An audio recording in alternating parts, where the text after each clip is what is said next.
ابھی منڈی بہاؤدین سے خبر شامل کرتے ہیں ڈاکٹر سید مظاہر حسین زیدی کی۔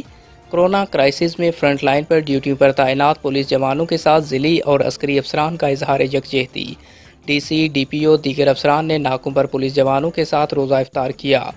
تفصیلات کے مطابق آئی جی پنجاب شعیب دستگیر کے حکم پر منڈی بہاؤدین میں ضلع بھر کے پولیس افسران نے ناکوں پر تعینات پولیس جوانوں کے ساتھ اظہار یکجہتی کرتے ہوئے پولیس جوانوں کے ساتھ مختلف شاہراہوں چوکوں میں لگے ناکوں پر روزہ افطار کیا۔ D C Mehtab Waseem, D P O Nasir Sial اور عسکری افسران نے کنگ چوک میں لگے ناکے پر روزہ افطار کیا۔ اسی طرح ضلع کی تینوں تحصیلوں میں ڈی ایس پی اور ایس ایچ او صاحبان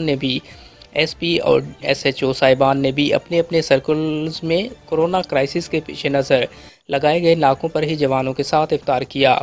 ڈی پی او منڈی بہاؤدین نے میڈیا سے گفتگو کرتے ہوئے کہا کہ ہمارا یہ عمل ہمارے جوانوں جو اس قومی کرائسس میں ہراول دستے کا کام کر رہے ہیں ان کی حوصلہ افزائی اور باور کروانے کے لیے آج افطار اپنے جوانوں کے ساتھ کیا اور ہم اپنے جوانوں کے ساتھ ہیں۔ اس قومی کورونا کرائسس میں اپنی عوام کو محفوظ رکھنے کے لیے پنجاب پولیس ہمہ وقت چوکس اور فرنٹ لائن پر ہے۔